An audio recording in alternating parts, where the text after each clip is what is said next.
Okay, so I put that tutorial up on YouTube, and hopefully it will help some people out. Now, I put it as an open topic for doing this, just so I can go over a bunch of different shit that has been happening today and over the last few days. So I know I mentioned it a bunch of times, not that anybody really gives a shit, but that we're in the process of trying to move. This has been a process that has been happening since November 2nd. It is now December 12th, and we got a call this morning saying that we were approved, to which I completely misread that as thinking that we were 100% in. Unfortunately, that was not the case. What has to happen in this particular place that we're applying for, you fill out your application, you give them the money to run the credit background check, give them all of your paperwork. They do all of that. They get back to you anywhere between a week and 4 weeks. That's the beginning stage. Then, after that, depending on what you need to do, or if you've completed everything, and when I say papers, I also mean IRS, pay stubs, all that stuff. But anyway, um, called us today to tell us that we weren't approved. So I was like, oh shit, we're in. This is it. But what they actually meant by that was when you submit your application, they first run your credit and your background, right? If you pass those two things, then you move on to the next step, which is having something called an intake where they go over all of your information with you to make sure that it is true to the best of your knowledge. And then they have you sign some paperwork saying that you're willing to release whatever documents to whoever needs them, including members of the state. And that this application then goes from the lower level up to a committee of people who review the application and decide whether or not it's going to pass them. So essentially, getting into this place is almost like trying to get a law passed in the state, man. But when they said that we were passed, it was actually the committee that had passed us that we were waiting for. We thought we were in, but no. So now what had to happen was we go there, they let us know the committee is now past you, but now you have to be approved by the state. And this is the final and last step for you. If you can get approved by the state, then the next phone call that you're going to get is going to be for security. After security, once we have that in hand, and by the way, when I say these things, they called at 8:30 this morning and said, "Hey man, we need y'all to be here at by 10 a.m." Hi and bye to the person that just came and went. We need you to be here by 10 a.m. to take care of this paperwork. All right, no problem, whatever. So now we wait on the state to figure out whether or not they're going to approve us, which is going to take up to a week because, and I quote, it is getting closer to the holiday and they tend to drag their feet around this time of the year, which is fine. I understand that, but it's just the initial waiting that is kind of really tearing a hole, man.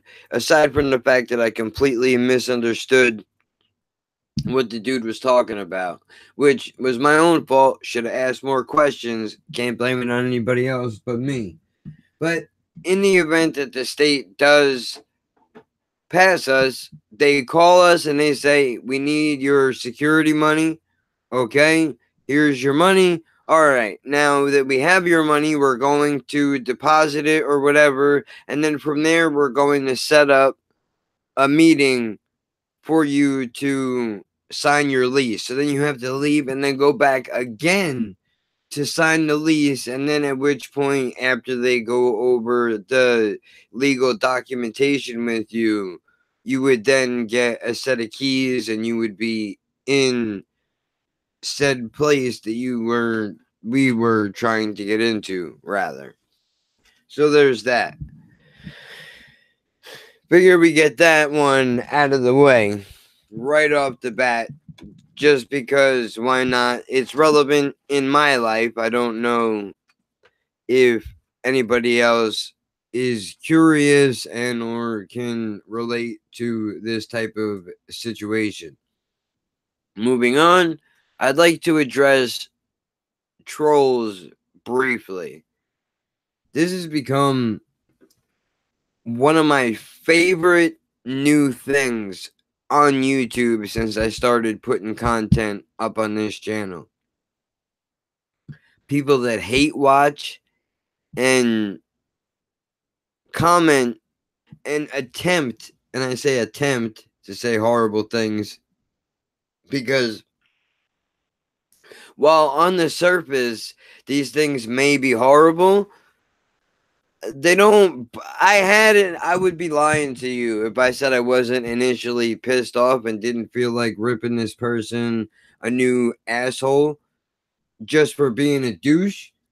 But after giving myself a few minutes, I realized that it's better to have fun with these people, because what they want from you is they want that reaction that is going to pull you out of your normal state and feed into your anger so that they can have a good laugh at themselves and be proud of what it is that they have done, which is kind of ridiculous if you think about it.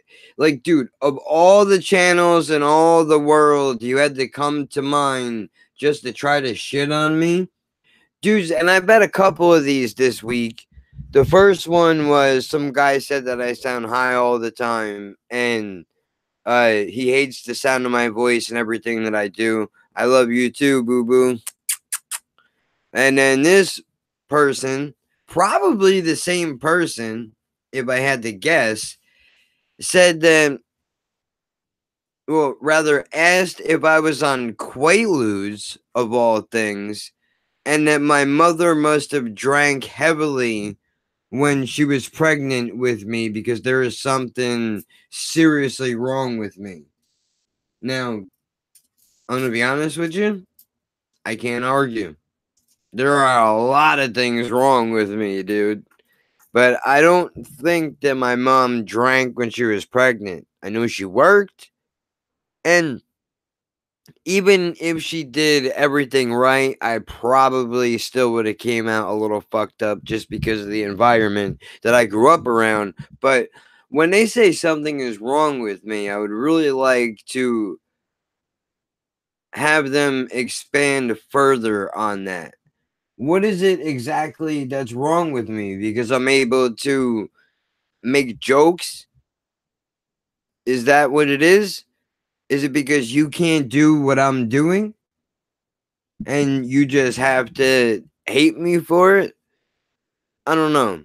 Maybe they're getting beat up by somebody close to them in their home life and they have to find a way to take that anger out on someone else, since they're not strong enough to be able to do this face to face. Because let's be honest with one another, this kind of goes hand in hand with the conversation that we had yesterday about Twitter and the bloodthirst. for people's careers and wanting to just see destruction and mayhem. What somebody would say to me on the internet, I don't believe they would say to me to my face if they had the opportunity to. And granted, I'm sure there are people out there that would, but I'm saying the majority probably wouldn't. Why is that? Well, if we can go back to bringing up Louis C.K. for a moment. Hold on. Hopefully, one day this will be something better than what it is. But if we can bring Louis C.K. back up for a moment, he said something rather interesting on, I believe it was Conan O'Brien's show. Don't quote me. I don't know 100% which night show it was. It was one of them. Where he said the reason that people talk the way that they talk on the internet is because there's no human connection there. Because they don't see the aftermath of what it is that they're doing. So when kids are bullying one another online, or when grown adults that still live in their mommy's houses are talking shit on YouTube while I'm sitting here in a house that I have pay rent for, pay my own utilities, and do shit like an adult does, and they want to talk shit about me for being creative and coming up with concepts for a YouTube channel with a simple soundboard. Dude, I can give you the recipe, bro, but you gotta mix this shit up and bake it. I can't do it for you. But there's a lapse in connection because they don't see the person on the other end of that. Like, it's easy to tell somebody to eat shit and die, right?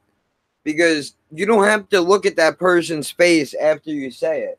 Or if you say you hope that they die of cancer or whatever horrible thing that it is that you're going to say. You don't have to deal with the repercussions of that because I'm not going to go and find you. You're lurking around on the internet someplace. I could give a shit less where you live. But I guarantee that if I knew where you lived, and I'm saying this as a general thing, that if I knew where you lived at, you wouldn't say some shit like that to me because you know that there very well could be consequences to what you're talking about. And I think that's a big thing with the internet age that we're living in today, is that there is none of that. Now, I know that there's a thing called doxing where people like to release people's home address, their phone numbers, and the rest of their personal records out on the internet for other people to see it because apparently that's a fun thing to do, but it's just more douchebaggery. And why is that happening? I don't know, man. I don't have the answers. Could it very well be because they were raised by shitty parents? It's possible. Could it be that they don't understand proper etiquette despite the fact that they were raised to act better than that? That's also possible. And then it goes back to the original point, which was because there's no consequences, what does it matter? Until it happens to you. So there's that. I mean, obviously I'm not gonna harp on it. But I think the best thing, if you find yourself in a situation like this, the best thing that you can do is take it and run with it as hard as you can. Hey, what's up, bro? What's going on, dude? I almost didn't see you there. I just touched up on trolls for a second, man. And why it is that they do what they do. And I'm thinking it's because there's no repercussion to their actions. You know what I mean? Because like when the internet wasn't as big of a thing as it is now, if you were going to talk shit to somebody, you had to do it to their face or say it to somebody that they knew, and you knew there was a chance that you were going to get your ass kicked. Or you fucking secretly write it, fucking put it in the locker. Yeah, or try to give people scares. That shit has happened to me. Oh, you go get jumped in the bathroom the next time I see you. Yeah. Like, you know. Yeah. Meet me there. I don't know who you are. Yeah, like, dude, go ahead and jump me, man. Have fun doing it because I guarantee I can run faster than you. There you go. You know how many times? You know how many times I almost got jumped when I was younger? Anonymity is a bitch. It is, but it doesn't have to be. And that's the whole problem, man, is it's the abuse of power, so to speak. Because there's no repercussions. Now, you could very well argue that these same people are getting this shit thrown directly back at them, which is the reason why they're acting the way that they are. And they don't know how to handle it. Maybe they're getting beat up in school. Maybe they're getting beat up at home. Whatever it is. Or by their other siblings. You know, I listen to a lot of podcasts and a lot of stand-up comedy. And I've heard a lot of these stand-ups talk about how people on Twitter will say horrible shit to them because they hear their fellow comedians, friends of theirs, going back and forth, and they talk shit to each other, and it's all in fun, and they think that they can just jump into it, not realizing that, dude, I don't know you on a personal level. So you can't say something horrible to me and expect me to take it as a joke because I don't know you well enough for you to do that. That's for me and my friends to do, and for you and your friends to do. So I've heard that being brought up a lot. But I know that internet bullying has been talked about. That's why you have to just accept it and either ignore it or try to have fun with it like you did today. You know, exactly. And that's one of my people that was watching you having fun. Yeah. I don't have a stupid name for everybody that see that let me bring this up real quick while I have you here. I noticed that a lot of these YouTube channels, they like to give wild names to the people that subscribe to their channels and that follow them and that are active. Where do you stand on that? Because I kind of feel like it's kind of corny.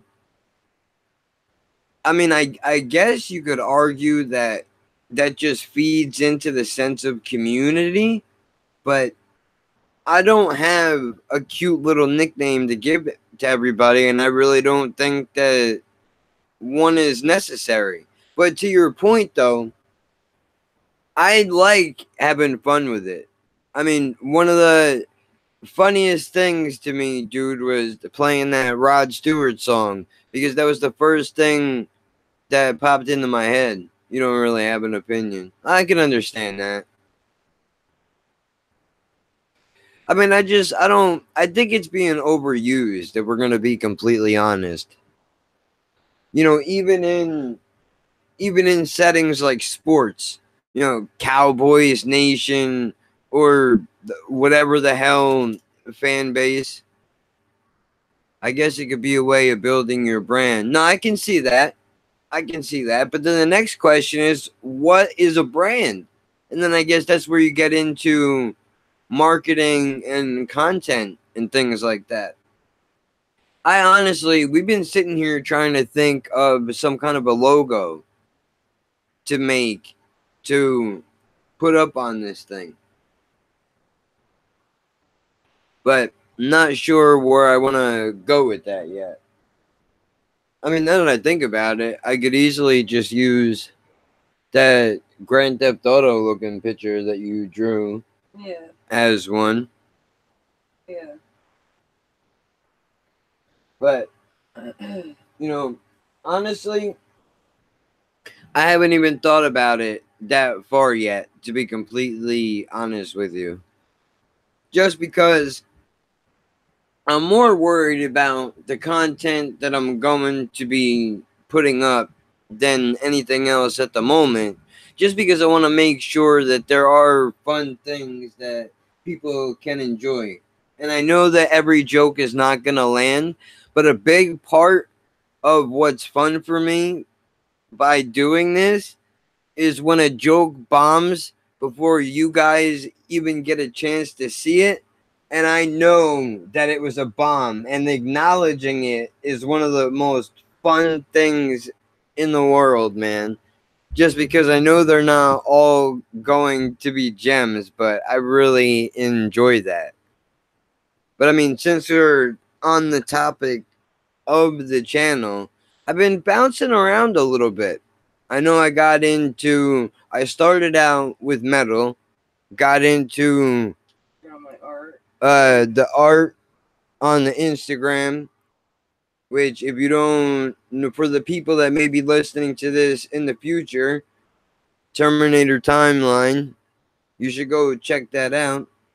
Your channel growth is new enough. I don't think your brand is really surfaced yet. I'm sure it will, though. No, I can definitely agree with that. And I know that the numbers are going to go up and down, but just the fact that I have a couple of you guys that are in the core of what it is that I'm doing, and I like the fact that if I mispronounce an artist's name, that the people in the comments will correct me, because I think that's important, just so that it keeps me on my toes, man. You know, it's definitely a good thing to do. It's fun, and it's also a way to interact. I get that, but I mean, through this journey, man, I mean, I'm all over the place. I mean, from Ginger to Fire in the Booth out in the UK, content has been all over the place, and I'm really enjoying discovering all these new artists that I did not even know existed before. But I like that. We had a conversation yesterday briefly about music, and one of the subscribers that I have, oh man, I can't think of his name off the top of my head. It's something atheist. Him and the dude that you see on some of the reaction videos with me got into a deep dive about house and club music, and they had never had an exchange before, but they were able to have a conversation at length about different artists. And while I was completely out of the loop, I really enjoyed the fact that they were able to do that. And I like the fact that music is it's the possibilities are completely endless. You can go pretty much anywhere that you want to go, which is an amazing thing, because I don't really think you see that in movies. Because I think this is music and drawn art, I think, are the last two things that really have the freedom to pretty much do whatever the hell they want to do without much of any restriction. Because you can only do so much in a movie, and then you have to pass a ratings bureau and all that other nonsense that goes along with it. So this is definitely a good thing. That, and I should bring up that my brother and my sister dropped by here yesterday out of nowhere. I was not expecting that at all. My sister lives out in Florida someplace. If you put a gun to my head, I couldn't tell you where she lives. But they stopped by here because they were just out snowboarding on the weekend, or not the weekend, on Monday, rather, I think. Some point this week. I don't know. I wasn't with them because I don't do all that crazy shit. But they stopped in when I was in the process of doing the live stream I was doing yesterday. My brother said something that, it's kind of stuck with me, man. Like when he came up here, he saw the mic and he saw I was running this shit on the computer, and I had a podcast going on my phone after I had ended the stream, and he sat there for a second and he was like, dude, who listens to people talk? Like that's so crazy. I would never think of doing something like that. He was like, when I went upstairs and I saw you on the computer doing your thing, man, it's almost like you're almost like a radio DJ from home. He's like, our lives couldn't be more different. It's awesome how you can connect with people from all over the world and just shoot the shit about anything. These live chats are definitely a great way to build a loyal fan base. For sure. I think so. The biggest problem with these live chats, though, is trying to come up with a topic that is going to be able to last a decent amount of time and pull people in at the same time. And my buddy's girlfriend said yesterday that I have a habit of taking the heaviest topics and just jumping right into them. Whereas everybody else tends to tiptoe around them. I just go right for the throat, man, and go for the most polarizing thing that there is. But I do that because I think it's important that we're able to have these types of conversations. Because that's the one thing, because on the flip side to the troll thing that I was talking about before, this gives you the opportunity to talk to people that you, like you just mentioned, maybe halfway across the world, and you would never be able to get their opinion on something, which that is definitely pretty cool. The only thing that sucks is that in this PC era, you have to pretty much watch everything that you say. And I'm not very good at holding my tongue. Like or watching what you're saying. Or watch what I say, yeah, but I understand before talking. I understand that there are certain words that I just can't use anymore. And that's all right. I get it. I don't want to hurt anybody in the process, but at the same time, I don't want to avoid topics like internet trolls or even suicide, police brutality.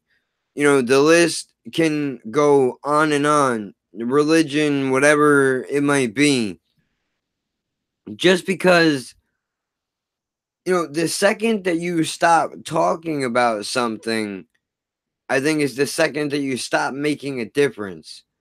And somebody had brought up to me, some dude from Canada a while ago, that jumped into the stream I did about police brutality as it pertains to New Jersey, was saying that, dude, if you really want to make change, instead of bitching on the computer, why don't you go out and get into politics? Which, come on, man. We all know that's a rigged game. It's all about the money. If it wasn't about money and real change could be made, I would definitely do that. Because I do think that there are things, even on a small scale. Look, I'm not saying that I think I can fix world hunger, but I think that there are things that we can improve. But the only way you can do that is by reaching out and talking to the people, which I don't know about where you all live, but I don't see too many people doing that. I don't see politicians reaching out and talking to the people that get them in office. And I'm not going to get crazy political, but I just wanted to touch on that, just in the sense that look at how simple this is. With a few clicks of a mouse, I can jump on here and I can have a conversation about anything. Whether you run an entire country or you run a state, what's to stop you from carving out an hour of your day and talking to the people that supposedly matter to you? And again, I know it could vary from place to place. And because I'm trying to start not a podcast but a art channel. Yeah. Do do they want to hear talking, or just the Just the drawing process? Well, that's a good question. You know, because you could tell that I don't feel comfortable talking. yeah. Really. Well, see, now that's the other thing too, is this kind of goes back to content and brand and all that stuff, where she doesn't really feel comfortable jumping on mic and talking really, but she wants to start up a YouTube channel Art channel. for art so that she can show the process of how she does things. I'm self-taught, so if I can help somebody, learn how to draw, that doesn't have money or the tools, the high tech tools, you know, I still do my art with fucking elementary school pencils. Yeah. Well, um, the question that I meant to ask was, do you think it's important to hear somebody speak? And see their face. Is it a make or break situation? Do you need to see the person that's behind whatever the content is, or could it be that as long as the content's there, it doesn't matter? And I know that everybody could be different. I mean, of course, there's always that curiosity, which is part of the reason why I think Slipknot got as big as they did. Outside of their music, it was the fact that all those guys wore masks and nobody knew who the hell they were in the beginning. And I think that is part of the allure that captured so many people. I mean, I personally thought that was a brilliant move just because now you can go and sell 1,000,000 records and still be able to walk around and go to the store and do normal day-to-day shit. Now, Not obviously, anymore. well, yeah, I was gonna say, fast forward so many years, they don't really have the ability to do that now because everybody knows who they are, what they look like. But for that brief moment in time, they had freedom. Mm-hmm. But so that's the question: is how important is it to hear a voice versus seeing what it is that person can do? Because I've seen plenty of videos that where there are artists who they do have their drawing process of on a video and they talk over their video, and then there are who just decide that they want to play music in the background. And just show their hands. It helps, but it's not necessary. I know there are some channels that never show their face. There are even channels that just use text on the screen. But I have seen some like that.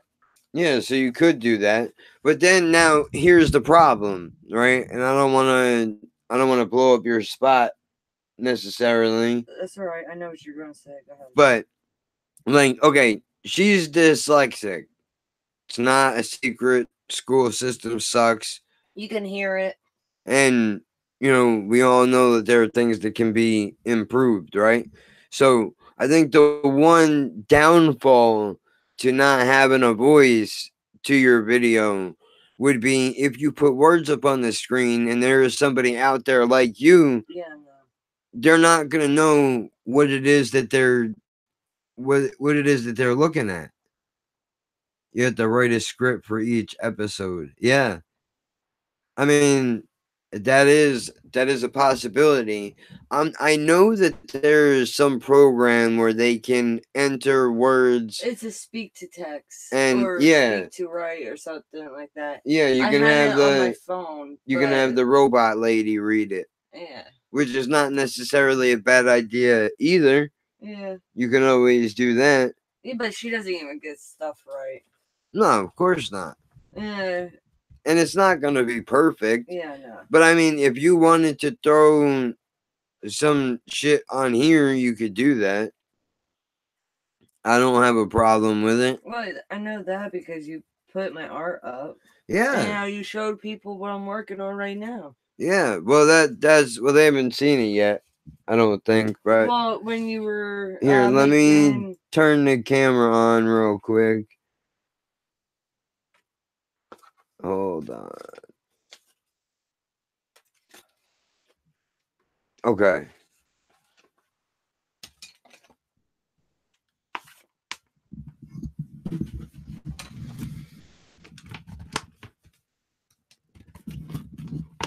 This is the current project that's being worked on right now. I'll leave it up for a second before I jump back over to the comment section. But for those of you that are wondering, this is all done freehand, no reference point. And if you don't know what freehand means, that basically means that it just was done without any guidelines. Without any guidelines or anything like that.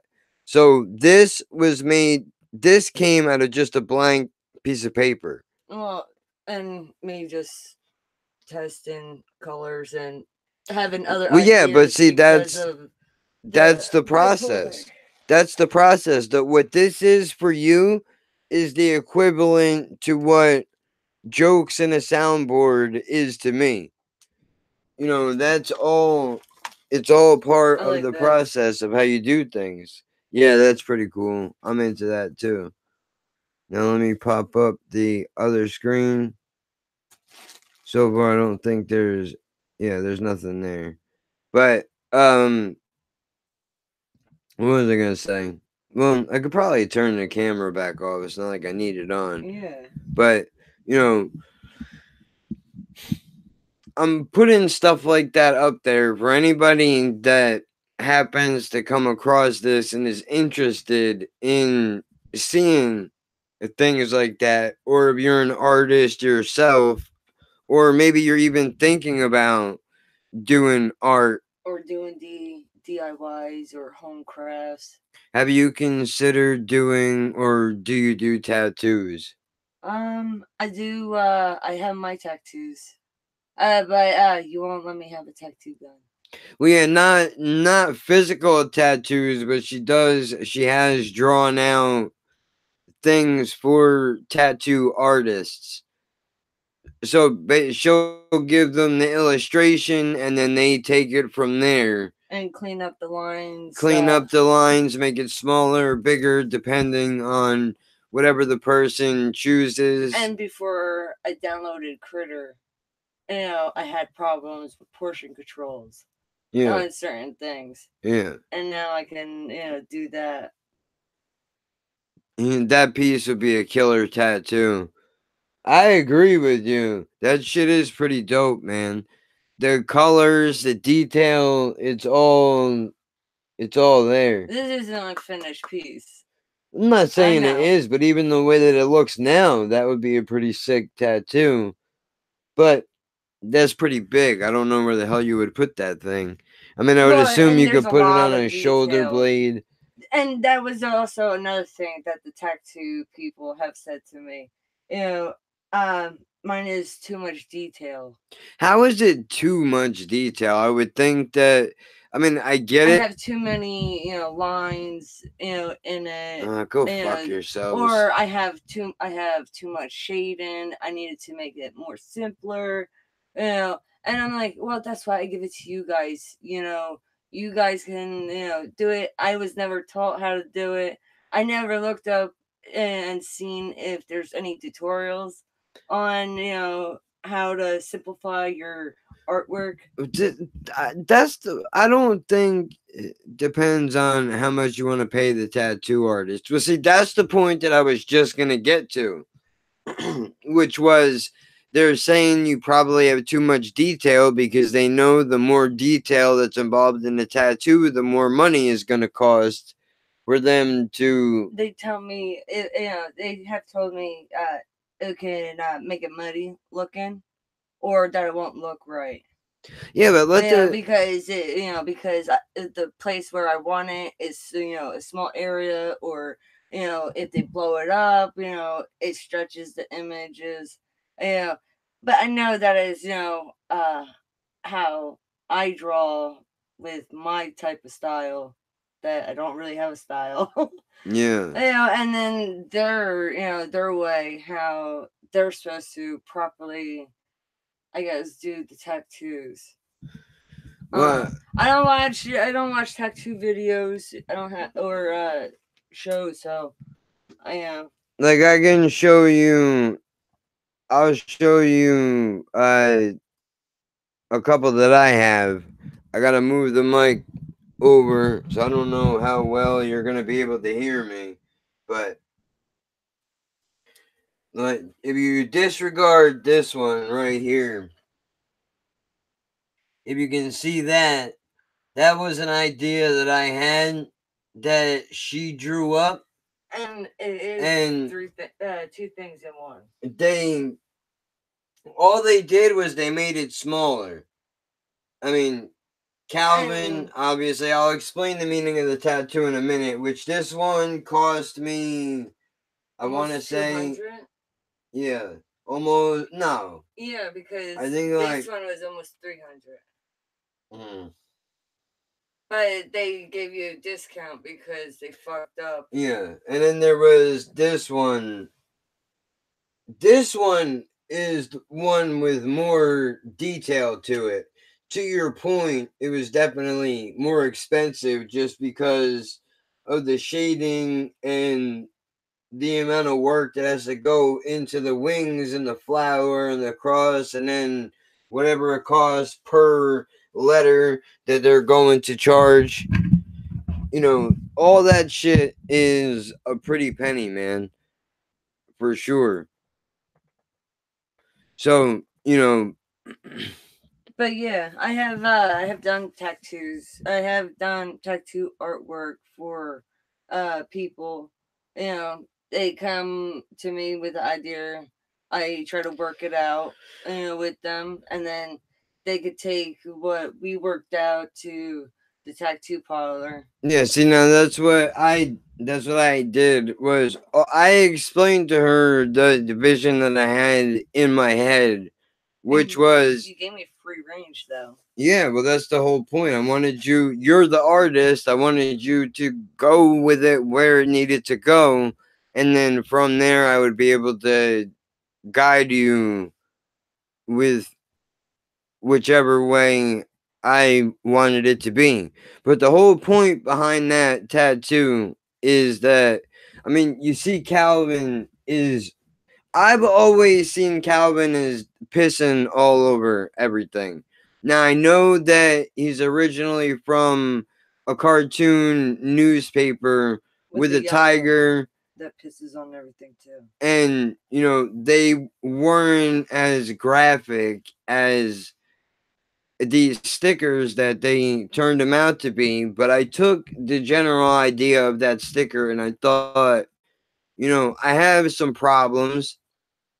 I think it would be cool if I could take Calvin, who is a badass, have him holding a cane, which I have to use from time to time, and just beat the shit out of the disease, have it bleeding and all of that, that's what you see. Pretty all the dude did was take that idea, Google searched Calvin, and then copied the rest of what she did down and then made it smaller according to what the size needed to be. Like he fucked up on your feet, of your Calvin, because he turned my feet backwards. Yeah. Yeah, but it's all right. You can't really notice it. I only noticed it because I was the one who did it out.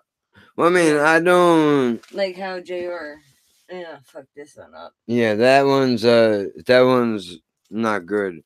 I mean, we'll have to get into good tattoos and bad tattoos sooner or later. But for now, let me turn that camera off just so it doesn't slow anything down. But I mean, that's a whole nother world, man.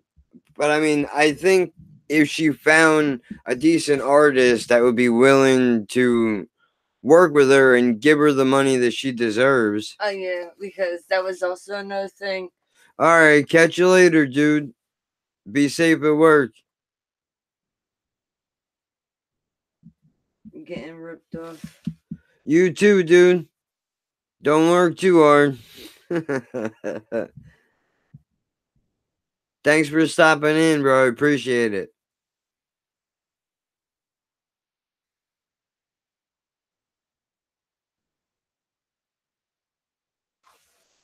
But we'll have to get into good tattoos and bad tattoos. Yeah. At another time. Yeah.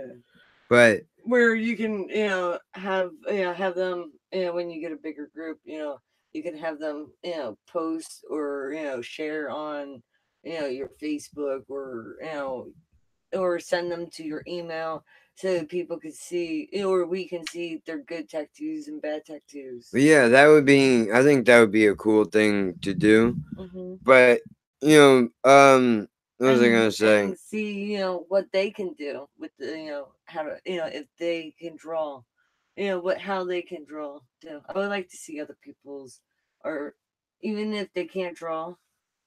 It's not a bad idea. I mean, it depends on where everybody's at. Granted, I only have a core of like 2 or 3 people that are really active right now, but that's okay. I think it's good that way. There are people that are more active in the comments when it comes to suggestions and songs and shit that they want me to check out. But I mean, I get it. I only comment if I really like a video. Well, that's what I mean. Or if something's like really corny, and then I'm like, I have to comment, or I see another comment. Yeah. It's really stupid. Yeah. And I mean stupid in a good way. I mean, dude, I wanted to. I'm trying to think of what else that I wanted to bring up while sitting here. You were the last thing was trolls in the apartment. No, yeah, I know. The apartment thing, hopefully that shit will work out, man. I got my fucking fingers crossed hard as hell for that. But I mean, as far as where the channel is going to go, I think that it's doing way better than I thought it was going to do. That's for sure. Way better. Which no, you're negative, Nelly. I'm realistic, not negative. You know how much shit there is on YouTube? Yeah, I know. So that's the whole point I'm trying to make. So I mean that's pretty cool. But there was other shit that I wanted to talk about. I'm trying to music, think. I'm trying to think. Animals. Nope. Shoes. Music, wrestling. Oh man. I don't know. Holy shit. I'm bad at this. I need to write down the things that I want to talk about before I get here. Learning disabilities, regular disabilities. I mean, I could go into disabilities and all that shit, but I don't think anybody really wants to hear that. Well, I don't know. I'm just trying to cover the basics. Yeah, I know. And I mean, people dropping like flies anyway. But trolling. Oh yeah. I wanted to bring up mushrooms briefly because I got into a conversation with somebody yesterday about mushrooms and microdosing and shit like that. And apparently there are studies out that I think California is one of them. Oregon might be another state. Not 100% sure on that. That are looking into using it, psilocybin, for medical purposes to treat depression, PTSD, and shit like that. So I mean, if there was a bigger group of people, I would ask you, what is your thought on that? But since there's not really too many people here, I'll just have to expand on my own, which is completely fine. But you know, I don't really necessarily see a problem with it as long as people understand how to use what it is they're using and what purpose it is that they're using it for. Like if they're using it for fun, then admit that you're using it for fun. Well, that's what I'm saying, man. Like it's like If you're the using it, so you can get horny, or see if it will make you have a sex drive. I heard psilocybin does that for yeah women. yeah. It I've it activates some type of sexual hormone, I guess. I've heard that it's been used in marriage therapy and shit like that for that specific reason. Which, if that is indeed the case, I mean, I would assume it would be safer than things like the Viagra. I thought they were also using ecstasy, in extreme cases with like women or men that have been raped and don't have a sex drive. I think so. Kind of do, but just can't, I guess, bring themselves to it, or can't get wet, or can't get hard. I don't know. Let me see. I'm gonna, since I turned the camera off, I should be able to do this. Let me look it up. Oh my god, me so horny. Holy shit. Okay, so this pops up right away. MDMA clinical trials 2018. We have maps.org. I don't know who those people are, but they multi site phase 3 study MDMA assisted psychotherapy, and this is from a government website.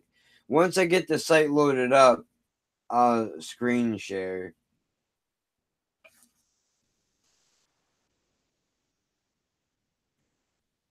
Okay, and I'll check the chat on and off to see if anybody is saying anything, but I don't think I'm in any danger at the moment of that happening.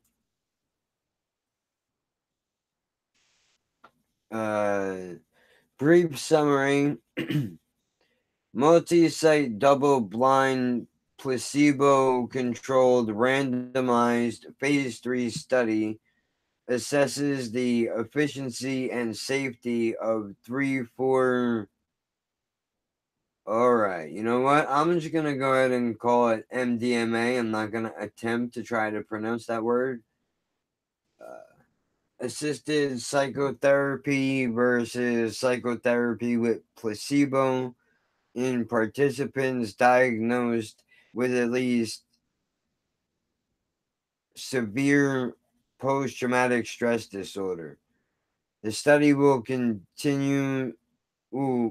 be conducted rather in up to 100 participants.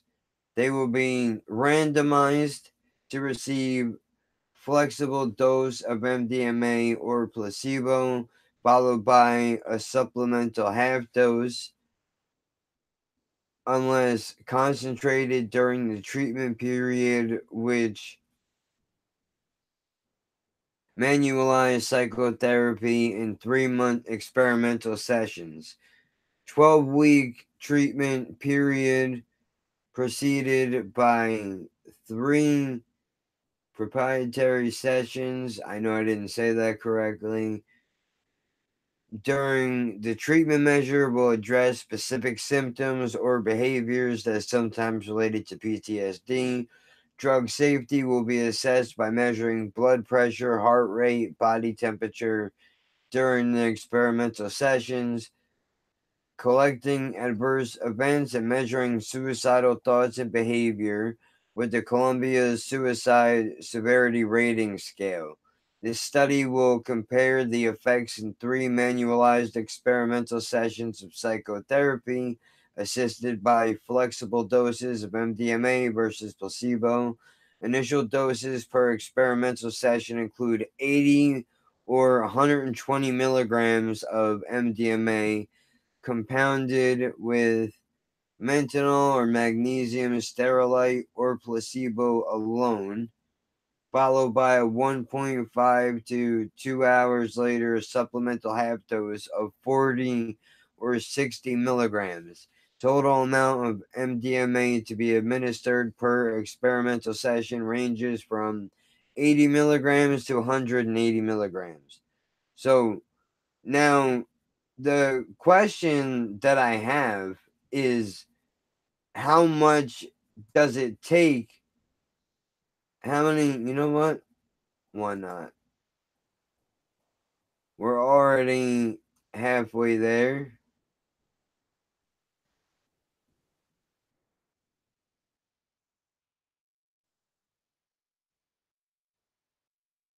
Let's see what the average dose is. Rollsafe.org. That's wild. Research based information on MDMA, Molly / ecstasy. Read why you should take less than 120 milligrams per session. Advice: we already know, you're not telling us. Weight in kilograms plus 50 in total milligrams for the session. Wow. Okay, this is some crazy math. So I guess every 50 pounds, you would add in 1.5 milligrams. So that's crazy. Is that a lot? I don't know. I've never taken it. Study found that MDMA desirable effects are maximized and undesirable effects are minimized at doses between 81 and 100 milligrams. No safe dose if you have a pre-existing health condition for MDMA. Wait, what? There's no safe dose if you have a health condition. Like my heart. Yeah. So you would have to be treated under a doctor. Yeah. So, okay, now that we know that. So that's even like with mushrooms, right? If I was going to do, like a study like that. Well, we would have to check. Well, you know what? Since we're here, why not? Let me go back. Oh, hold on. Share again. Why don't we find out? I almost put it in the YouTube page because I am a dope. That's why. Alright. Let's hit the Google.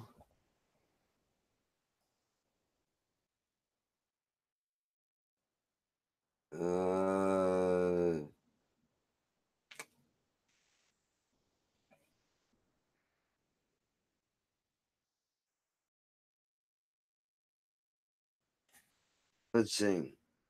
Psilocybin mushrooms. Isn't it crazy, the world that we live in now? Years ago, if somebody was like, yo, man, why don't you eat a couple of these caps, bro, and see how you feel? You would have to go, oh, fuck it, I'll risk it. But now you can put it in a search engine and get something back. Not saying that any of this is actually factual. In fact, I have no fucking idea if it is or it isn't, because I don't do these types of drugs. No, but I have a story. You do? Yeah, I know somebody that I used to date, and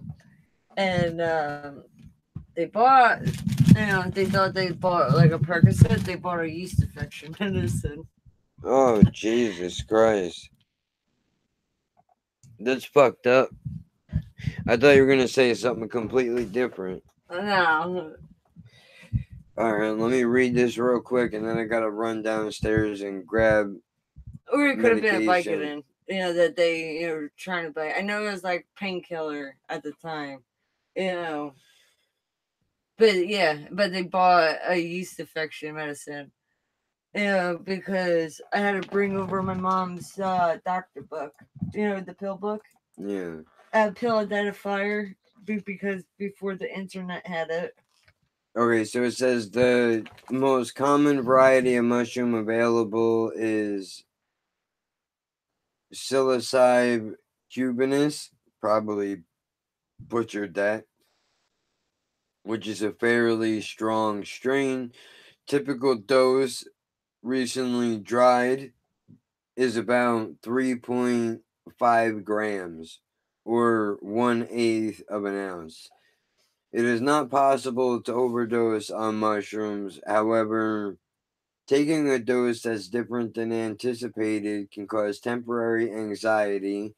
Interestingly, this can happen if the dose is smaller than expected, as well as if larger than expected. In fact, some therapists recommend starting out with a fairly strong dose of mushrooms that will quickly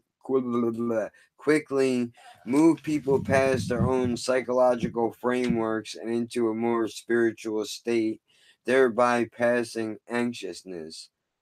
Other research has suggested that starting with a small initial dose and increasing in successive sessions reduces potential anxiety. Mushrooms are non addictive and become less effective if repeatedly taken in a short period of time as your body adjusts. This makes overuse less likely. So now you know what that is all about. Surprisingly. Now, you know what's fun? I saw on here they have weed. Now, this is one drug that I am familiar with. But if you can hold your ass for a second, I will be right back. Getting a drink. Yeah. Cigarettes. Getting a drink, and I gotta grab one of my pills. What? You say you're grabbing a bong? No, I'm joking. I know you. I know.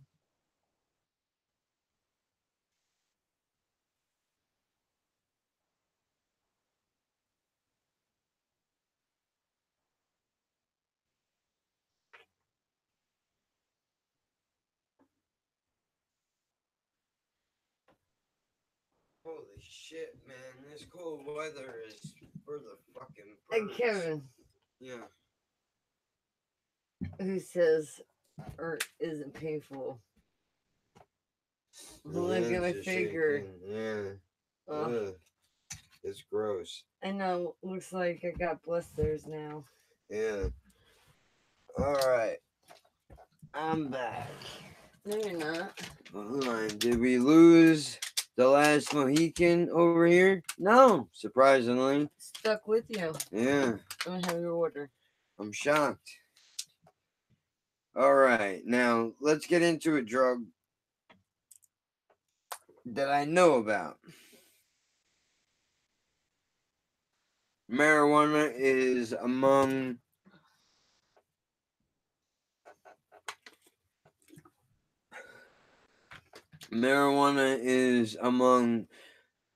the most widely used drugs in the world. It is highly developed. Hold on, I have to scroll down so I can see it better. It has a highly developed culture surrounding its consumption, and its psychological effects are well known. Medical marijuana movement of the past decades, as well as legalization battles, begin fought over legalization in many U.S. states. We don't care about all of that. How it works. Scientific research into cannabis in the last 25 years has elaborated the existence of naturally occurring compounds and receptors in the brain and body, broadly referred to as the ingenious cannabinoid system. Is that what that says? I don't know. You be the judge.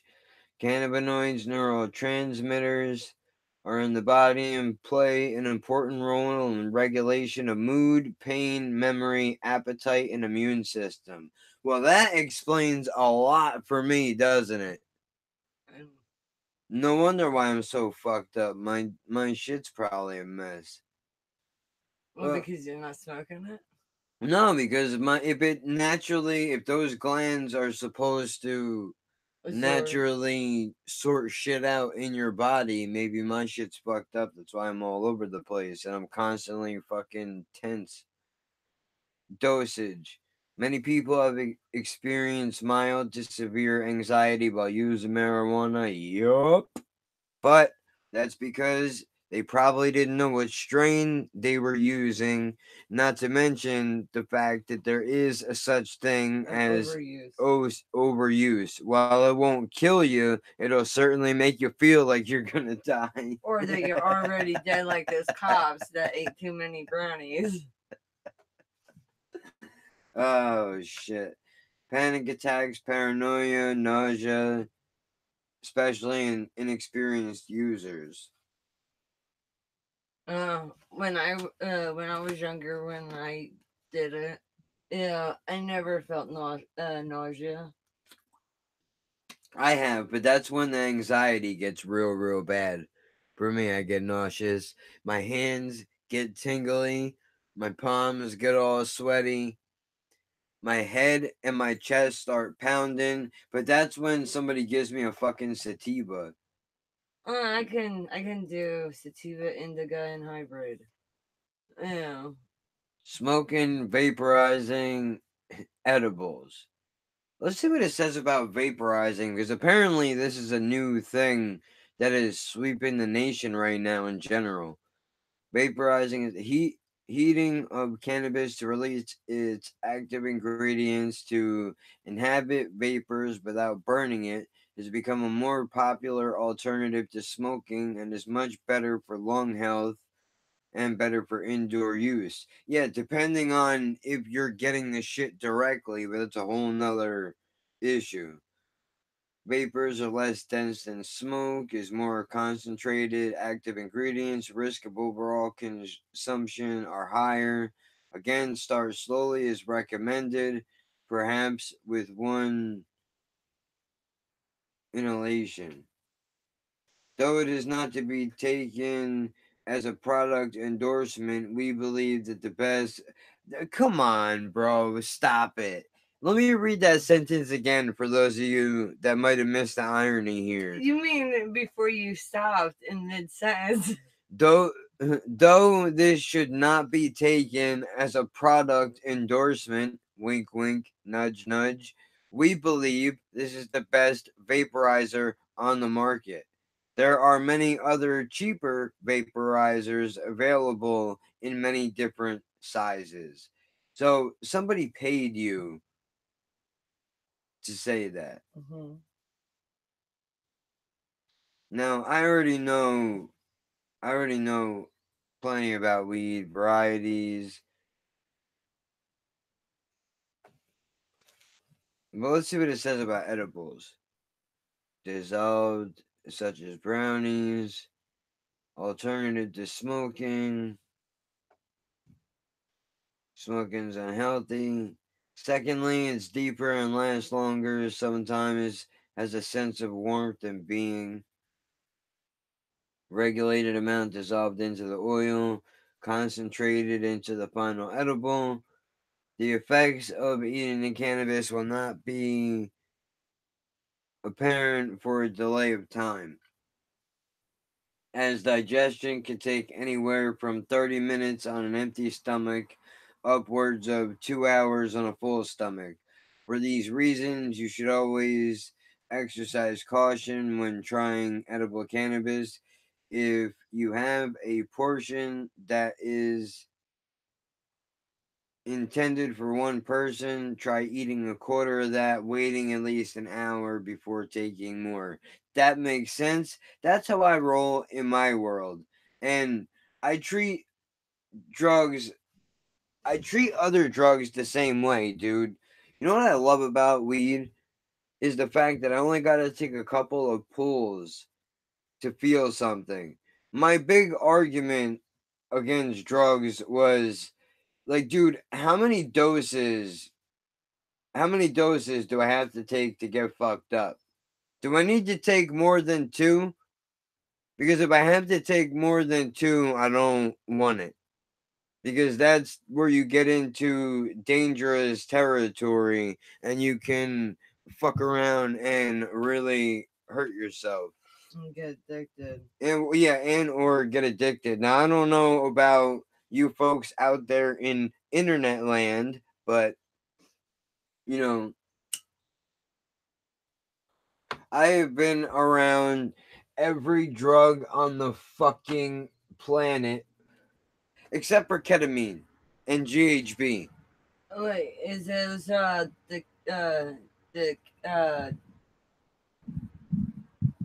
What? the K? Oh wait, isn't K Special K or whatever? Yeah, isn't K and ketamine the same thing? I think so. I'm not an expert. Anybody out there feel like correcting me, go ahead and do it. I'm more than open to it. But I've been around the biggies, man. The heroin, the cocaine, the pot, the pills. And when I say pills, I mean ecstasy, Percocet, Vicodin, morphine, Oxycontin, Roxicets, fucking multivitamins, all that shit, dude. And I've noticed a very interesting thing when it comes to drugs. Yeah. I noticed a very interesting thing when it comes to drugs, dude. That, you know, in my experience personally, weed has been the safest thing for me and for other people around me. Like, dude, when I was around people that were doing blow, cocaine, booger sugar, the white powder, white girl, whatever you want to call it, Snowflake. What those people, dude? I knew a cat that thought he was Scarface, bro. Wait, our cat? No, I'm joking. I was about to say you're not serious right now. How long have we lived together and you're questioning my use of the word cat right now? What is happening? Well, you said booger sugar, so you know. Well, that's what Justin calls his boogers. I lost somebody. Oh well, I knew a cat that would like to get hopped up on blow, dude, and then drink on top of it, and then try to stab people. Everybody left. Everybody left. Just keep on talking. God damn. I stopped looking up drugs and everybody leaves. How you like that shit? Oh well. But anyway, the point I was trying to make was that violence seems to be linked to the coke, right? Heroin too, but the heroin is a different story only because it seems like the violence with heroin only comes in when you're jonesing for it, when you need it. That's when you're looking to hurt somebody to get it. Oh yeah, and as I say, and the violent throw up, right? Yeah, well, you're puking, you're fucking shaking, you're sweating. What's the one that you shit and you throw up at the same time? That's all that shit. No, that's all withdrawals. I forget. No, it's not a withdrawal. You gotta shit and vomit, to get to that hot. That might be heroin. No, I want to say ayahuasca, but that's not it. That could be it too. It's the Indian. Yeah, ayahuasca, because that shit will make you. That shit will make you sick.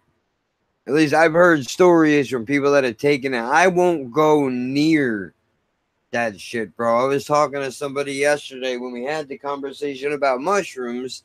DMT got brought up, and I tried to bring up this story that I heard on the radio, which was this dude that I listened to on the bonfire and his girlfriend and one of their buddies decided that they were going to try DMT, and they decided to smoke it. They didn't go full out with the ayahuasca. They figured, fuck it, we'll smoke it because that one won't last as long versus if you drink it and you're tripping for hours on end. And I've seen a couple of documentaries on that, actually. There should be one on Netflix right now. I'd have to try to get my friend in here to tell me what the hell it's called, because he looks up all this psychedelic bullshit. But the point I'm getting at is that the guy smoked it and his girlfriend smoked it. He didn't feel shit. Nothing happened. He was completely normal.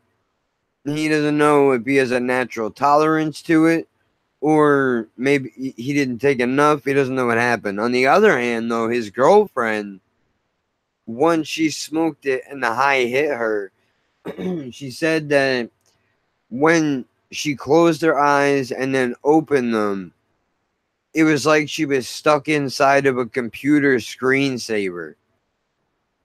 I don't know what the hell that would be like, but I imagine it is pretty scary, man. Or pretty cool. And then she was like, dude, no matter how many times I closed or opened my eyes, I was constantly seeing it. I was freaking the fuck out. And then the funny part about it was, after she came down from that, she told her boyfriend, like, dude, you got to try this shit. He's like, after watching what you just went through, you think I'm going to do more of that shit? You're out of your fucking mind. There's no way. No way in hell. Not doing it. And I can't blame him. I had a buddy years and years ago, Joe. I don't know his last name, and even if I did know it, I wouldn't say it. But this cat was wild, man. He was like a deadhead, but he was an emo cat, and he enjoyed tripping. So he was like, dude, if I ever try to give you a stick of gum or a sticker, don't eat it, because there'll be some hallucinogens on that shit. And just from knowing you as long as I have, if you do that shit, it's not going to turn out well for you, because I don't think that you have the right brain for this shit. Like, I would have to literally handcuff you and lock you in a closet so you don't hurt yourself. Which, I mean, I can't say that he's wrong. I don't think good things would probably come out of it. I would like to talk to people who have tripped, which I did. I spoke with somebody yesterday, but when we started talking about tripping, he was in the process of tripping, and he started going into these crazy theories about how the moon holograms onto the earth or some shit, and it makes everything be what it is, and that this is all one spiritual plane that we're on. He was on some crazy shit, but I sat there and listened to him talk. Obviously, I'm not going to shut him up, because I thought it was interesting what he was saying, because he's in a state of mind that I'm never going to be in my life. So I want to kind of know what you're missing out on. Not even what I'm missing out on, because I don't think it would be good for me. I think if I took it, it would all be monsters and shit. Well, I think that too. And I think I would probably give myself a heart attack. or just make my heart fail. Because just from night terrors that I've had, I cannot imagine what a trip would be like. I mean, crazy shit, dude. And I've heard, I know you've seen them horror movies where people are hallucinating and they think they got bugs crawling on them and shit. So they're trying to cut their fucking skin open. Oh, my Aunt Peggy. I don't know if she was doing drugs or she was just mentally ill, but fucking my mom used to have her babysit us, but she wasn't like really our aunt. She was just like my grandmother's boyfriend's sister. Yeah. And she used to scare the shit out of my sister and me because we watched her cut her arm open and stick hangers in there trying to get bugs, alien chips, the chips from the government, and this is fucking 1991. That's fucking crazy. Yeah, and so many times, they come home, because my mom has to work, to support 3 kids, because she's only parent, and my grandmother is trying to take care of bills and everything like that. Well, dude, this reminds me of a fucking story of somebody I know that went on a trip and not the traditional kind of a way. She wound up popping a decent amount of Klonopin. If you don't know what that is, it's a tranquilizer. It's an antipsychotic. You can look into that. It's a tranquilizer and an antipsychotic. But she did that. She took Klonopin and then she drank a half a bottle of promethazine. And then attempted, well, she didn't attempt, she did. She drove from where we're currently sitting now in this general vicinity out to Tom's River, which is a decent 15-20 minute drive. Okay, because it didn't start hitting her yet. Went into Kmart, tried to fill out a job application, couldn't even stand up straight, and her eyes were closing and shit. She gets in the car, we're driving back, and now I have to tell her which way to turn to stay in the lane, and it was fucking crazy. The aliens, I'm getting to that. But we get back to the house. She winds up crashing into her boyfriend's car at the time, damaging headlights with a ladder. Breaking headlights and taillights, because when she whacked the car, a ladder fell off of the side of the house, broke the front headlights. When she hit the back of the car, she smashed the back headlights out. Right? So I'm like, dude, just get in the fucking house because you need to sit the hell down. You have no business out walking around right now. And so we're going around the corner to go into her house after she quote unquote GTA parked it. And there was a store right around the corner. It was a little market, like a bodega. If you don't know what that is, it's basically a mom and pop store. It's a mom and pop store that's usually run by, whether it be Indian people of a certain variety, Asian people. I'm sure there's some Russians or some regular token white people that run those types of places, but we have to walk past it to get where we're supposed to go. And she looks at me with the straightest face in the world and she's like, dude, look over there. There's huge cameras coming out of the sides of the fucking building, man. And the lenses are coming right up to my face and they're looking right at me. I'm like, okay, don't worry about it. Not a big deal. Nothing's going to happen. They can look at you all they want. no big deal. All we have to do is get in the house and you're going to be completely fine. Are you sure nobody's going to come to get me? I kind of feel like I'm in danger. I'm like, dude, look, I'm right here. Now I have to play along like I'm seeing this shit too, even though I'm not, because I don't want her to freak the fuck out, because if she freaks, I don't know what is necessarily going to happen. So I managed to get her into the house. I sit her down on the couch and I go and sit on the recliner across the room, and she's like, "Hey, who's your friend over there?" I'm like, "What are you talking about?" She's like, that green alien that's sitting next to you. You don't see that guy?" I'm like, no, I don't. But I mean, I'm sure he's cool, man. I mean, because at this point, I was like, all right, we almost got killed on the drive home. You're paranoid thinking cameras are out to get you. And now I have to try to deal with aliens. I don't know what I'm supposed to do in a situation like this. But either way, somehow she managed to get through that shit alive, which kind of brings me to uh, another story that I have, which is I was over a buddy's house of mine. I'm gonna take this back to weed real quick, only because it was laced. Somebody didn't like that. Peace out, person. But um,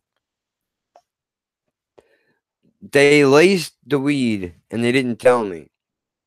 They laced it with embalming fluid because apparently that was the thing to do back in the early 2000s. They switched the bowls out, and they told me that when they switched them, it was because the screen was busted on the other ones. So they had to change it out. So anyway, they do this. Everybody's passing the bowl around. They're all laughing. I know something's going on, but I mean it's already too late. I've already hit it. I mean I feel okay. A little bit strange, but nothing too crazy. So we all sit on this I don't even know what you would call it. It was almost like a stoop, bricks.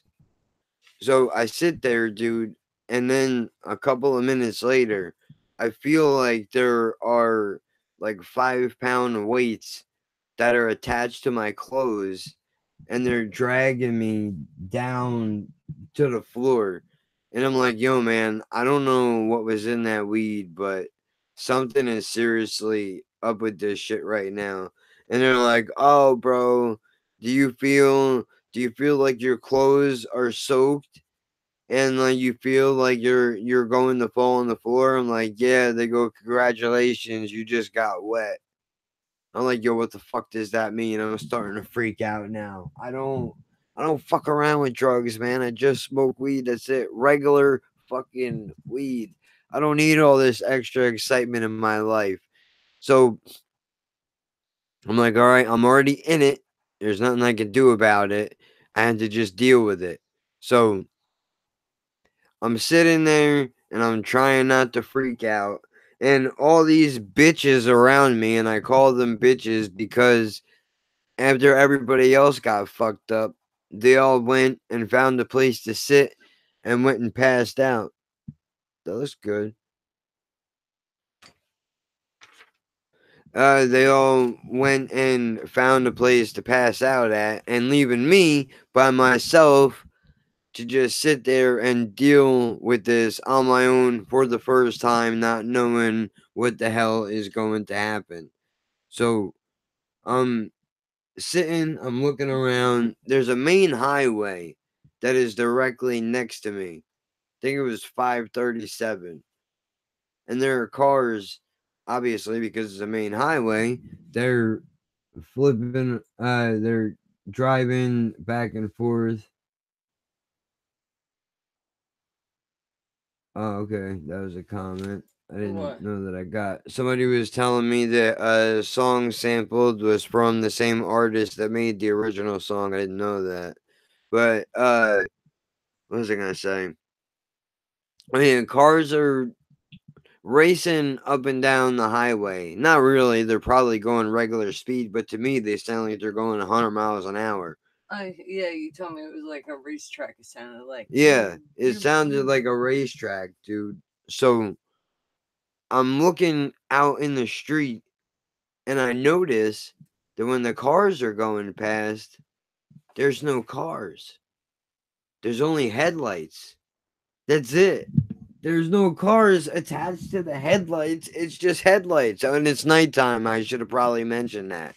At this point, now it's dark out. So headlights are just zooming past in each direction. And don't ask me why. I don't know. But a little girl just pops up out of nowhere on the other side of the street, on the other side of the highway. And she's trying to wave me over, telling me to come over there for some reason. And I might be fucked up, but I'm not stupid. I'm like, dude, I'm not going over there because I'm going to wind up getting hit by a car. You come over here if you want to talk to me so badly. So it's just like, okay, I'll do that. Now, the street all of a sudden goes just dead quiet. There's no sound at all whatsoever. The girl takes 3 steps into the road, and out of nowhere, a pair of headlights comes flying down, hits her right above where her hip bones would be, and splits her in half. Let me say that again. Splits her in half. Runs over her legs, the top part of her torso bounces off the windshield, on the roof of the car, off the trunk of the car, into the street, and then all of a sudden, I don't know if you've ever seen the movie Terminator, but that one scene where I think it was Connor's mom with the fire. Oh, with that metal dude. Yeah. On the back of the car. Yeah, I'm pretty sure that's the same one. one. And then, somehow they get him off of the car because he's in the police uniform and he fucking flies into other cars. Matter of fact, I'm gonna try to look it up right now. Hold on. Terminator. I think it might have been the second one. Fire scene. Now, if I could pull this up, here we go. Nuclear apocalypse scene, Terminator 2, 1991. So let me go ahead and load this up. And then I'm going to screen share it. So give me a second. So you can see this, because this was the exact light that I saw after this girl that didn't exist got ran over by a damn car that may or may not have been there. But watch this shit, bro. I'm not even, this is no joke. No, look, you see how bright that light is? Now watch, when it comes down and it vaporizes everybody. I'm gonna let it ride though. So I think she falls asleep. Or maybe she's just sitting in, because I remember a chain link fence, I think. Yeah. I know this scene. Yeah, she falls asleep. Okay. She thinks that she just closed her eyes for a second. Right. Yeah, there we go. This part right here. I'm going to tell you exactly when.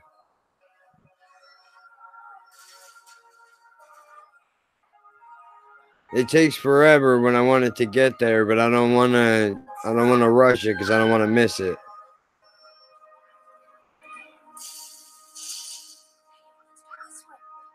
Yeah, the run. I think she's saying.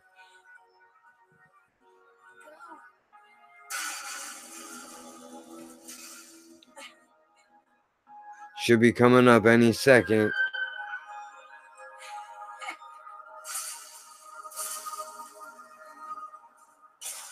This is some real creepy shit, dude. There it is. Right when it turns orange. Right like that. Right like that, dude. That bright orange light, man, came straight out of the sky. Like a comet. Yeah. It was a comet, but I'm gonna let the scene. I'll let the scene play out. In yours, it was a comet. It was a comet, yeah, but it started off with a bright orange color. Yeah, like that. I remember you telling me. Well, just for the people that don't know, I want to illustrate it for them so they can understand what it is that I was talking about.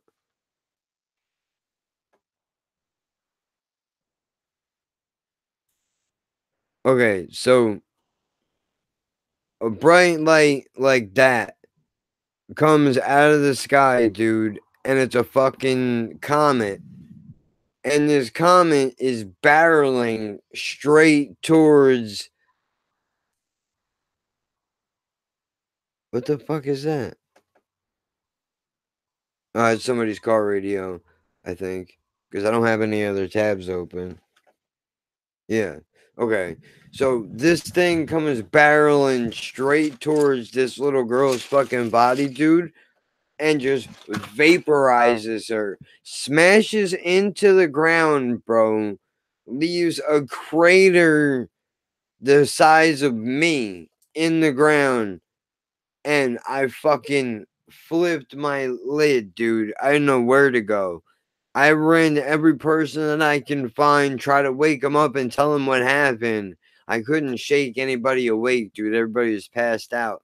So now I'm sitting there with this in my head, and I don't know what to do with it. But I don't even know how many years ago that was, but to this very second, I can picture it in my head like it happened this morning. It was pretty crazy. I don't even know why I brought that up, but it's just probably because of hallucinations. Yeah. It was telling a story about when they tricked you to smoke what. Yeah, it was pretty fucking crazy, dude. I don't think that I've told this on here yet. I think I was going to, and then I had to take the dog out. So if you never heard that before, now you have. If you've heard it already, my apologies. I have a bad memory with certain things. But now the question then becomes, where the hell do you take the conversation from there? I mean, shit. Tell us, your wild, hallucination story, or anything that you tripped, if it was, from a high fever. Well, yeah, definitely, trips, nightmares, whatever. Yeah. I would be interested to hear that. I have a nightmare that I have told you before. It's about that gerbil. Oh, shit. Yeah, it's pretty wild. All right, I have a recurring dream, about in a haunted house, or a haunted mansion, I should say, because there's so many levels. But I'm going through, this haunted mansion, and I'm not scared or anything like that. I'm just looking around. I don't even know why I'm in there. And I just get to maybe near the basement, and this big this big giant, gerbil or hamster that is half decayed. You can see half of the bones. It has really bad yellow teeth, brown, in between where, I guess the two buck teeth would meet. It looks really grimy. It's chasing me and chasing me through this haunted ass mansion. It catches me by my leg and then starts raping me and eating me alive. That's fucked up. I mean, I don't know. I don't know what the hell. I would love to get a dream analyst on here. Yeah, and then there's another one where when I was younger, it's not as recurrent as the hamster one, but I still get it time to time. I had this dream again last year, in the summer. I'm a little girl. I'm deaf, and I'm deaf or I'm mute. You know, because I can, hear the guy, but I can't hear this guy. I'm at the bus stop waiting for my bus. There's another little girl that's waiting for me, and we're dressed in, like kind of like old fashioned, like dresses, you know. But I realized, that my bus buddy had to go home, for some reason. So now I'm here at the bus stop all alone. This creeper guy comes by in a white car. It could look like a Cadillac, now because it was fancy, you know. And remember, I'm deaf for mute. I can't hear him, but I can hear him. I can see his lips moving, and it's like I can read them, and the voice is in my head. He's telling me to come in, come in his car. The bus is late. He's gone. He will take me to school. There's something in my body, that is telling me in my dream not to go with this guy. The wind starts to pick up, and he's now trying to get out of his car to come and get me, to put me in his car. And I can't scream. I'm trying to run away, and I can't run away because this big wind, it keeps on pushing me. So I'm holding now onto a pole because now I'm trying to hold on for my life from the wind. And now this guy is also now tugging on me, trying to rip me off of this pole. He has me one by my left leg and by the back of my hair, trying to pull me off. He lets go of my hair, tries to, grab my hands and pry it. And I'm still trying to scream for, my mom, I'm just trying to scream for help. And nothing, just, comes out. And the last thing I know, the guy takes me. That's fucked up. We got some serious problems over here. Mm-hmm. But I'm sure that you all have had dreams that are kind of wild. I know that most people don't really like to talk about it because they don't want to be looked at as weirdos, but I say fuck it, bro. You know what I mean? Why not?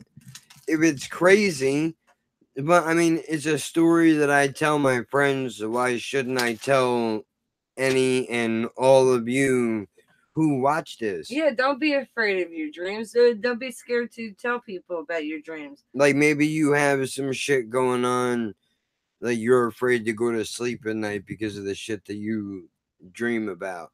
I believe it. It don't matter how old you are, man. Yeah, when I was little, I was always afraid to turn off the light because I thought, a guy that was always underneath my bed, not the boogeyman, just some random guy that broke in our house, was underneath there just waiting for, me to go to sleep to, grab me. And then after, my mom had enough with it, and then she just took my bed frame away. That's, how I got this scar. Well, one of the scars. Well, with all that being said, one thing I forgot to bring up was the a possible guest that I might have on. Now I have to think. Shit. I have to think of a name for this person, which we can do that at a later date when I talk to this person and figure out what it is that we're going to call him if he ever does come on. But this dude has lived a very fulfilled life, man. Travels all over the country with as it pertains to jobs that he has had. Wild ass stories. Yeah, wild stories of doing all kinds of shit that I would never do, either because I don't have the money, I'm not physically able to, or I would just be too damn afraid to do it. Or not healthy enough. Yeah. At times. So I don't know if that is necessarily going to happen or not. I hope that it does, just because there are a lot of good stories I think that can come out of that. And It'll be something new for that person.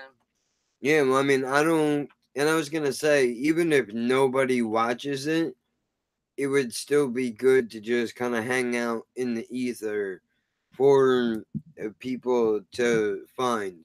Which, for the people that have been in and out, and the people that are watching right now, I appreciate it.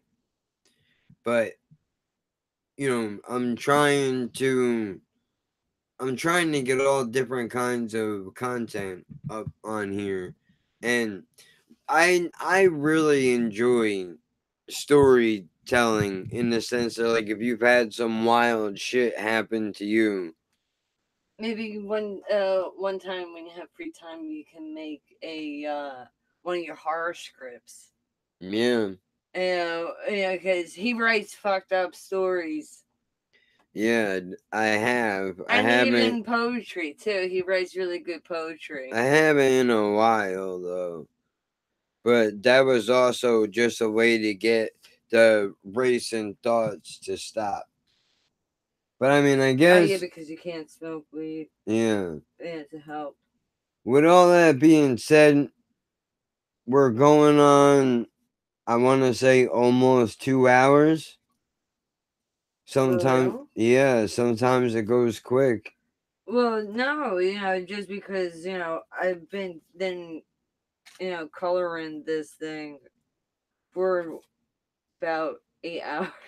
Yeah, it's been like an hour and 40 minutes since I started this thing. So I'm gonna just go ahead and end this damn thing. Unless anybody has anything to say, I will give you a brief moment to throw your 2 cents in. If not, I get it. Well, remember, you can't just give them a moment, because what if somebody is a slow writer like I am? No, I know. I'm just saying. Because right now there's only one person left. And I don't know if that could be me, for all I know. I haven't been able to figure out if, when I have the chat up, if that counts as a view or not. Because it might. So if that is the case, that's why I said that. Well, either way, I do plan on doing these whenever I can. I know that with the possibility of moving, content is still going to be getting put out. I'm just going to have to do a lot of pre-records. I'm working on trying to fix up the audio. If anybody out there in internet land knows a easy way to help me out, get in touch with me. I'd appreciate that very much. If not, I get it. Eventually, I'll figure it out on my own. Or me. Yeah, or you, whatever. But, I mean, alright, man. I guess that's it. I'm gonna just end it like this now and be done with it. Let's see what time it is. We bought a decent amount of time. It's 11:24. Yeah, and don't you have to do another one? I mean, I probably should do another video, but I gotta see how many I have coming out tomorrow and the following day, because I might just do some recording tomorrow when I get up. When I am nothing going on and I'm not hurting so bad. Because right now my legs are killing me. I also listen to people with, there's people that have MS that talk about their MS. Like daily updates. About it too. So maybe I should start doing that. Yeah. Well, I've never really gone into a deep dive about any of that shit, so maybe that'll be my next topic. Not a bad idea. I'll figure it out. Either way. Or show them, show them your talent with drawing. Yeah. Either way. Or thank you to everybody who has watched this today, will watch this in the future, that is subscribed to the channel, that just watches the videos, the comments, the suggestions, and everything in between. I appreciate it. With all that being said, I'm going to get the hell out of here. And more shit is coming out tomorrow.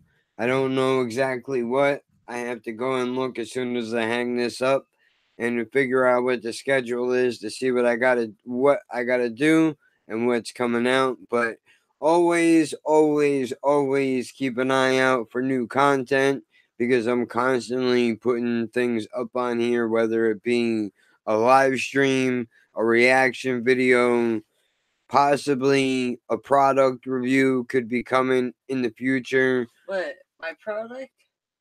Your product or something that we buy that sucks. We can do something like that. A cat. Yeah. Oh, no, I'm joking. Yeah, I don't want people telling you you're cat shaming again. Yeah, I know. Well, alright. Anyway, all that being said, man, I'm gonna get the hell out of here. And I will catch you guys on the next video. If you haven't subscribed already, if you feel like it, do it. If not, don't do it. Completely up to you. Either way, I'm out, man. Catch you guys later.